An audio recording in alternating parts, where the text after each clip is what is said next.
మమ్మల్ని వదిలి కూడా ఆ అమ్మాయి దగ్గర ఉన్నా కూడా మమ్మల్ని వదిలి ఉండలేడు. మేము ఆ మాట కూడా చెప్పాము, మేము లేకుండా వాడు బ్రతకలేడు, కానీ మేము కావాలి, ఆ రోజు మేము కనబడాలి, మేము కనబడకుండా ఉండలేడు. కానీ మేము కనబడితే మా పరిస్థితి ఏమవుతుందో అనేటువంటి సిచ్యువేషన్లో మేము ఉండాల్సి వస్తుంది. ఏం చేయాలి? మళ్ళీ ఎంత గొడవ చేసినా కూడా మేము ఎక్కడికన్నా వెళ్ళిపో అమ్మ కావాలంటే ఆడి కావాలి. సరే, ఇప్పుడు ఎలాగో మీ పేరెంట్స్ చేసింది నేను కూడా యాక్సెప్ట్ చేస్తాను. ఎందుకంటే పెళ్లికి ముందు రోజే మాట్లాడుతుంది మీకు చెప్పకపోవడం అనేది నిజంగా వాళ్ళు చేసినటువంటి తప్పు, అది నేను యాక్సెప్ట్ చేస్తాను. బట్ పెళ్ళైన తర్వాత కూడా దొరికిన తర్వాత మీరు మళ్ళీ మీ ఆవిడతో మాట్లాడుతున్నారు, అన్ని సెటిల్ చేసుకుందాం అనుకుంటున్నారు. మరి తాగుడు గోలు ఏంటి, వాళ్ళని తిట్టడం ఏంటి? మరి హ్యాపీగా ఆవిడ తెచ్చుకొని మీరు కాపురం చేసుకోవచ్చు కదా. అయితే ఇప్పుడు నేను తెచ్చుకోవాలని చెప్పి నేను ప్రత్యేకంగా నేను వీళ్ళని ఇన్వాల్వ్ చేసి నేను అనలే. ఇప్పుడు ఆమె బెంగళూరులో చదువుతుంది, నాకు స్టేటస్లు వచ్చినాయి, వాట్సాప్ స్టేటస్. అమ్మాయి నెంబర్ ఒక సేవ్ అయి ఉంటుంది. నువ్వు వద్దు అనుకున్న దానివి, పేపర్లో పంపించిన దానివి, నీ స్టేటస్లు ఎందుకు వస్తానాయి అని చెప్పి మధ్యలో ఇంకొక వాళ్ళ సిస్టర్ అనే అమ్మాయి ఉంటుంది, నాకు నార్మల్ టాపిక్ తీసింది. టాపిక్ తీసి మామూలుగా మాట్లాడి ఇప్పుడు వితిన్ సెకండ్స్లో ఇప్పుడు ఎప్పుడైతే కావాలని ఉంటుందో ఆ తర్వాత ఒక 2-3 డేస్లో ఉన్నటువంటి ఫోన్ కట్ అయిపోతుంది. మా అమ్మాయి ఒక గేమ్ ఆడుతుంది. మరి అలాంటి అమ్మాయి మీకు అవసరం? ఈ విషయం నేను అని స్టేటస్లో ఇక నేను నార్మల్గానే ఉన్నా. ఇప్పుడు ఆ విషయంలో నేను టాపిక్ తీయాలి. నీ లైఫ్ ఏందో నువ్వు చూసుకున్నావు. మొన్న రీసెంట్గా నాకు నార్మల్గా మెసేజ్ వస్తే నీ లైఫ్ ఏందో నువ్వు చూసుకున్నావు, అయిపోయింది. ఇప్పుడు దీనికి మనం ఏదో రిస్క్ చేయాలి. నువ్వు ఎక్కడన్నా ఉన్నావు, బెంగళూరులోనే స్టడీ, ఆ తర్వాత నీది ఏందో నీది నువ్వు చూసుకుంటావు. ఇక నేను ఇన్వాల్వ్ గాను. నీ మీద నాకు ఎటువంటి కోపం లేదు, నా మీద నీకు ఎటువంటి కోపం ఉందో నాకు తెలియదు, కానీ నీ మీద మాత్రం నాకు ఎటువంటి కోపం లేదు. నీ లైఫ్ ఏందో చూసుకున్నావు. ఇప్పుడు దీని విషయంలో కూడా ఒక మాట చెప్పు సార్. ఒక అమ్మాయిని ఇష్టపడి పెళ్లి చేసుకొని కొన్ని రోజులు కాపురం చేసిన తర్వాత, ఒకవేళ కొన్ని మాటలు తెరిచిన తర్వాత అది బయటికి మనం లేదు అని చెప్పుకున్నా కానీ లోపల ఏదో మూలకు ఉంటుందా ఉండదు సార్ ఒక క్యారెక్టర్, ఒక మనిషి మీద. ఇప్పుడు బయటికి నా రెచ్చగొట్టుకోనికి నాకు లేదు అని చెప్తానేమో, అది ఏదో అంటనేమో, అది అన్నా కానీ లోపల ఉండేది అయితే ఉంటుంది కదా. ఇప్పుడు మీరు ఏం వర్క్ చేస్తున్నారు సార్? ఇప్పుడు డ్రైవింగ్ చేస్తున్నారా? మరి డ్రింక్ చేసి డ్రైవింగ్ ఎట్లా చేస్తున్నారు? నేను డ్రైవింగ్ మానేసారా పూర్తిగా? అంటే నేను 20 days కానీ 30 days కానీ డ్రింక్ చేయకుండా ఉంటా. ఒక 10 days తాగినప్పుడు ఒక 2 days 3 days తాగుతూ అంతే కదా. కంటిన్యూస్ తాగుతూ గిరి ప్రదక్షిణలు చేసుకుంటూ ఉంటారా ఇల్లంతా? అమ్మా నాన్న ఉతుక్కుంటూ ఏముంటది ఇంట్లో? ప్రతిసారి రానా సార్. తమ్ముడు 30 రోజులు ఆపినోడు 2 రోజులు ఎందుకు తాగుతావు నాకు తెలియక అడుగుతా. 6 నెలలు కూడా ఆపిండు. 6 నెలలు కూడా ఆపాడా? ఏం ముట్టుకోరు, బాగున్నాడు. ఏం తమ్ముడు ఏంటి నాన్న 30 రోజులు ఆపినోడు 2 రోజులు ఎంత అవుతావు? లైఫ్ లో కొన్ని ఆలోచనల తర్వాత ఒక మూమెంట్ నాకు తాగేదేదో లిమిటెడ్ గా తాగినా బాగుండు, తాగేసి వచ్చి బూతులు తిట్టడం కొట్టడం అనేది ఇంతవరకు కరెక్ట్ పేరెంట్స్ మొన్న జరిగిన మ్యాటర్ నాకు. ఎందుకంటే నాకు ఉండే ఆలోచన ఉన్నది, ఎందుకంటే ముఖం పట్టుకొని మా బాగుండే నేను ఇద్దరిని కావాలని విడదీసిన అన్నప్పుడు నువ్వు ఒక సపోర్ట్ ఇచ్చి నాకు ఎందుకు మాట్లాడలే, నువ్వు ఎందుకు అనలే అనే ఆలోచన ఉన్నది. నువ్వు ఆ రోజు నాకు ఎందుకు చెప్పలే, ఆ విషయమే తీసాన్న, మొన్న కూడా ఆ విషయమే తీసాన్న, మీరు ఆ రోజు ఎందుకు చెప్పలే? తను కరెక్ట్గా ఉంటే మేడం నేను తీసుకొస్తా, నేను తెస్తా. తేవడానికి ఏది చేసినా నేనే చేయాలి మేడం. ఇప్పుడు అమ్మాయి వచ్చిన దగ్గర నుండి అక్కడికి వెళ్ళాలన్నా నేను ఛార్జీలకు రెడీ చేయాలి, చేతి ఖర్చులకు రెడీ చేయాలి. ఇప్పుడు వాళ్ళు నో మేడం డబ్బులు ఇవ్వా? తన ఇంటికాడనే ఉండదు మేడం అసలు. మరి ఎవరు చెయ్యాలి ఈ పని అంతా? ఆయనకే హెల్త్ బాగోదు, ఈవిడికి వచ్చే 9,000 రెంటే కడతారా, హాస్పిటలే చూసుకుంటారా, ఇల్లు ఖర్చులే చూసుకుంటారా? నీ చేయమని చెప్పు నీ భర్తను ఫస్ట్. ఆయన చేయమంటున్నాడా?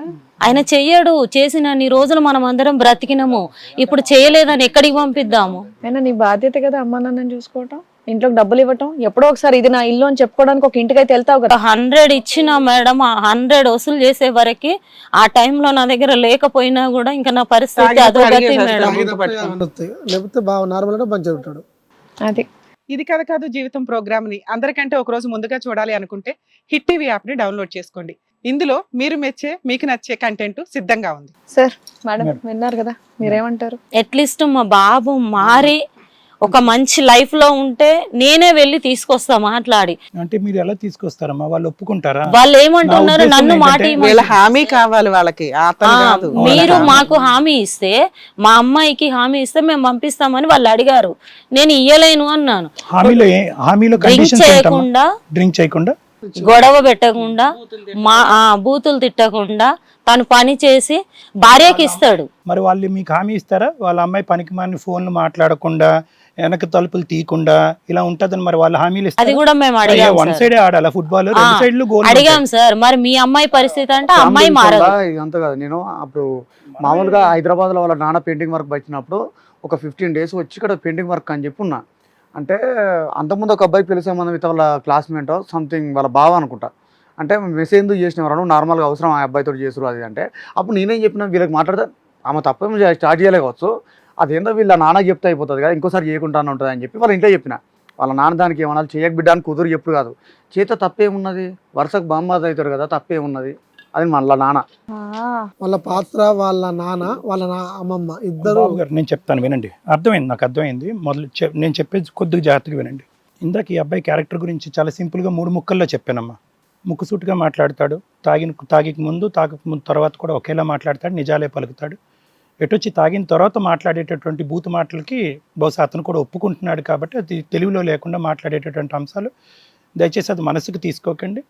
మేము చూసేటటువంటి చాలా విడ్డూరమైనటువంటి సిచ్యువేషన్స్లో కూడా తాగేటటువంటి వ్యక్తి తల్లిదండ్రులు పనిలేక ఇంట్లో మంచాన పడినా కూడా తాగేటటువంటి డబ్బుల గురించి వాళ్ళని పిండి ఆరేస్తారు. అట్లీస్ట్ ఇక్కడి వరకు ఏ ఇంటర్మీడియట్లో మొదలుపెట్టినట్టు మీ అబ్బాయి ఎప్పుడు కూడా దాని గురించి అయితే కనుక మీ చేయి చాచలేదు. దానికి 2 కారణాలు. ఒకటి ఏంటంటే ఈ అబ్బాయి రోజు తాగే బ్యాచ్ కాదు, వీళ్ళని బింజ్ డ్రింకర్స్ అంటారు. అంటే మనసులో ఏదో కలత వస్తుంది, ఏదో బాధ వస్తుంది, ఆ బాధను దిగ్మింకోవడానికి తాగుతారు. తాగటం మొదలు పెడితే 3 రోజులు కంటిన్యూస్గా, వారంలో 5 రోజులు ఆపింది కూడా ఆ 3 రోజుల్లో తాగేస్తారు. దీన్ని బింజ్ ప్యాటర్న్ అంటారు. అంటే ఒకేసారి బ్రెయిన్ కానీ బాడీ కానీ ఆ ఆల్కహాల్కి ఎక్స్పోజ్ అయిపోతుంది. ఆ టైంలో ఏంటంటే విడ్డూరంగా ప్రవర్తిస్తూ ఉంటారు, ఏం చేస్తారో వాళ్ళకి గుర్తుండదు. నెక్స్ట్ డే మళ్ళీ మామూలుగా పనిలోకి వెళ్ళిపోతూ ఉంటారు. వీళ్ళు పని చేసుకుంటూనే ఉంటారు, వాళ్ళ జీవితాలు హ్యాపీగానే ఉంటాయి. కానీ ఇక్కడ వచ్చేటటువంటిది ఏంటంటే, ఇందాక మీరు ఒకటి అన్నారు, వాళ్ళ సైడ్ నుంచి ఒక కండిషన్ ఉంది మేడం, ఈ అబ్బాయి మారితే కనుక మేము యాక్సెప్ట్ చేస్తామని చెప్పి. బహుశా అది చాలా చెత్త ప్రపోజల్ అని నా ఉద్దేశం అమ్మ. ఎందుకంటే మీ అబ్బాయి ఇందాకటి నుంచి నేను అన్నాను కదా, ఒక ప్రామిస్ చేసుకున్నారు, నువ్వు గతం మర్చిపోయి ముందుకురా, నేను గతం మర్చిపోయి ముందుకు వస్తానని చెప్పి. కానీ ఆ అమ్మాయి గతం కంటిన్యూ అయింది, ఈ అబ్బాయి గతం ఆగింది. అంటే ఈ అబ్బాయి ఒకసారి ప్రామిస్ చేస్తే ప్రామిస్ మీద నిలబెడతాడు, ముక్కుసూటుగా పోతాడు. ప్రామిస్ చేసిన తర్వాత తప్పు చేస్తే తప్పుని క్షమించడు. మీరు వన్ సైడెడ్గా ఈ గేమ్ దయచేసి ఆడకండి. ఇక్కడ ప్రధానమైనటువంటి అంశం ఏంటంటే మీ కన్నపేగిని కాపాడుకోండి. ఎందుకంటే మంచి యోగ్యుడు అనేటటువంటి నాకు అనిపించేటటువంటి అబ్బాయి, కనిపించడానికి తగ్గేదేలే అన్నట్టు అనిపించినా కూడా ఈ అబ్బాయికి అన్ని qualities to be a good human individual అన్నట్టు నాకు అనిపిస్తుంది. తాగేటటువంటి అంశం, తాగిన మత్తులో మిమ్మల్ని అనేటటువంటి 4 మాటలు తప్ప మిగతా అన్ని విషయాల్లో ఆ అబ్బాయిలో చాకచక్యం ఉంది, తెలివితేటలు ఉంది, ఆలోచన శక్తి ఉంది, మంచి వాక్చాతుర్యం ఉంది, బ్రతక నేర్చినవాడు, బ్రతకగలడు జీవితంలో. ఆ అమ్మాయిని చాలా మంచి యోగ్యత కూడినటువంటి అబ్బాయిని పోగొట్టుకుంది ఆ అమ్మాయి. నిజాన్ని వాస్తవానికి నేను చెప్పాలి అనుకుంటే ఈ అబ్బాయి యొక్క మాట తీరు కానీ, ఈ వ్యక్తిత్వం కానీ మీ వియ్యంకులు 5 సంవత్సరాల క్రితమే పసిగట్టారు. ఏదైతే మనం ఈ గంట సేపులో రమేష్లో చూసినట్టు పసిగట్టారు. అరేదేంటి మన అమ్మాయి పోయి ఆడేవాడినో పట్టుకుంది, అక్కడ కట్ చేసి ఇక్కడ ఫిక్స్ చేద్దాం అన్నట్టు వాళ్ళు ఫిక్స్ అయ్యారు. ఈ అబ్బాయి బక్రా అయ్యాడు. ఇప్పుడు కాబట్టి తాగుడు ఎలా మానిపించాలి అనేటటువంటి నిజంగా ఆ స్థాయి తాగుడా ఇది?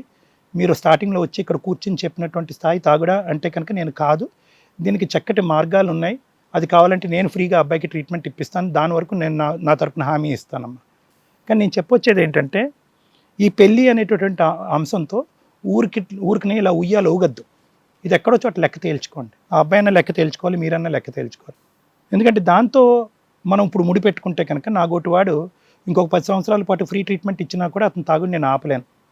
ఎందుకంటే వాళ్ళు బంతి మీ కోట్లో ఇసిరారు. ఏమని ఇసిరారంటే, మీ అబ్బాయి తాగుపోతాడండి, మీ అబ్బాయి తాగితే ఇష్టానుసారం మాట్లాడతారు, వాళ్ళు తాగకుండానే ఇష్టానుసారం మాట్లాడారు. అదే కదా అవమానంతోనే కదా అబ్బాయి ఈరోజు మనస్తాపం చెంది మిమ్మల్ని నిలదీస్తున్నాడు. ఇతను తాగి 4 మాటలు అంటే వాళ్ళు తాగకుండానే 4 మాటలు అన్నారు. మరి దానికి లెక్కేది? పెళ్ళైన 15 రోజుల్లో ఫోన్ కాల్ పరాయోడితో మాట్లాడటం ఏంటి, వాడు చేయకుండానే ఈ అమ్మాయి ఇప్పుడు ఈ స్టేటస్లు పెట్టి ఈ అబ్బాయి జీవితంతో మళ్ళీ జిమ్మికిలాడటం ఏంటి? ఆ అమ్మాయికి ఈ అబ్బాయి కావాలా వద్దా? సో ఇక్కడ ఏంటంటే తాగుడు అనేటటువంటి మనకు బయటకు కనిపించేటటువంటి అంశం అయినా కూడా దాన్ని ప్రేరేపితం చేస్తున్నటువంటిది అక్కడ ఉండేటటువంటి ఆయుష్. ఆ అమ్మాయి వ్యక్తిత్వంలో కూడా ఖచ్చితమైన లోపాలు ఉన్నాయి. పిచ్చిది అని నేను అన్న కానీ లోపాలు అయితే ఖచ్చితంగా ఉన్నాయి. ఏదో ఒక వీక్నెస్ ఉంది ఆ అమ్మాయి బ్రెయిన్లో.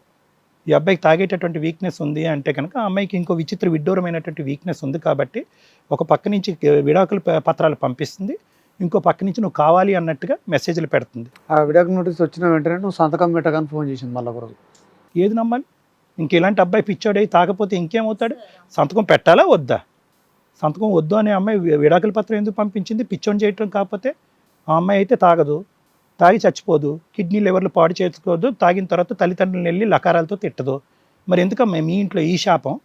ఏం పాపం చేశారని మీరు అందరూ? అతను కిడ్నీ వ్యాధితో అతను ఎంతకాలం బతుకుతాడో మనకు తెలియదు. మీరేమొచ్చి చేయని తప్పుకి శిక్ష అనుభవిస్తున్నట్టుంది. ఏంటి కొంపట్లో ఏంటిదంతా?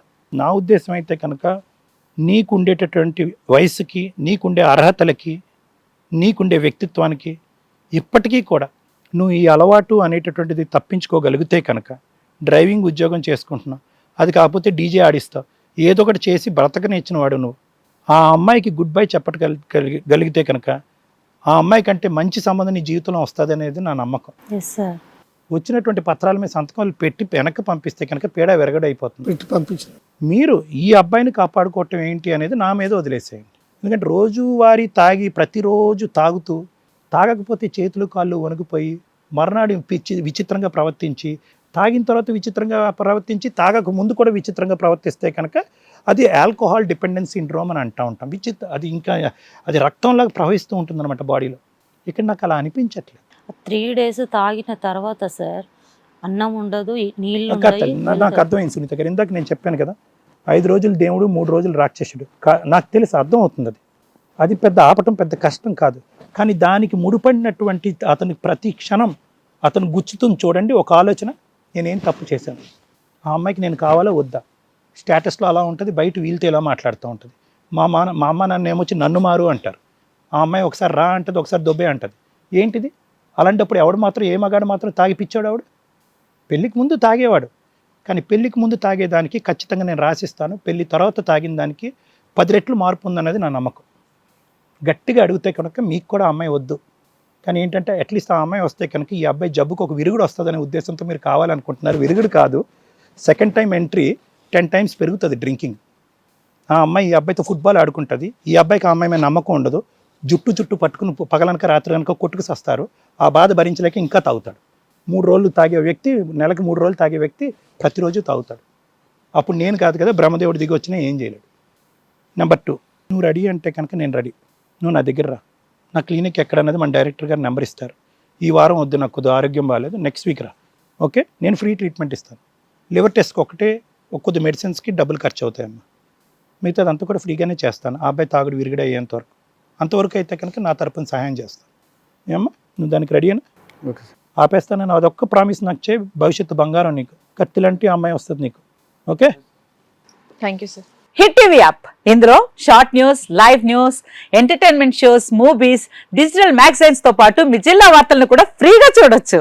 ఇంకెందుకు ఆలస్యం, వెంటనే హిట్ టీవీ యాప్ ని డౌన్లోడ్ చేసుకుని ఫ్రీగా ఎంటర్టైన్మెంట్ పొందండి. Hit TV app. Hit TV app. Please download hit TV app. Hit TV app ని ఫ్రీగా డౌన్లోడ్ చేసుకొని ఎంజాయ్ చేయండి. మీకు నచ్చిన ఎంటర్టైన్మెంట్ కోసం హిట్ టీవీ యాప్ ని ఫ్రీగా డౌన్లోడ్ చేసుకొని ఎంజాయ్ చేయండి. హిట్ టీవీ యాప్ ని డౌన్లోడ్ చేసుకుని ఆస్వాదించండి, ఆశీర్వదించండి. ఇంతమంది సెలబ్రిటీలు హిట్ టీవీ యాప్ ని డౌన్లోడ్ చేసుకోండి అని చెప్తున్నారంటే ఎంత మంచి యాప్ ఆలోచించండి. అమెరికా అమెరికా అమెరికా అమెరికాలో చదవాలనుకునే వాళ్ళకి విశ్వసనీయమైన పేరు మన శౌర్య కన్సల్టెన్సీ. UK లో 1 year masters, UK లో 1 year masters, 2 years work permit up to 5 years visa. Contact Saurya Consultancy. Contact 89851 89851.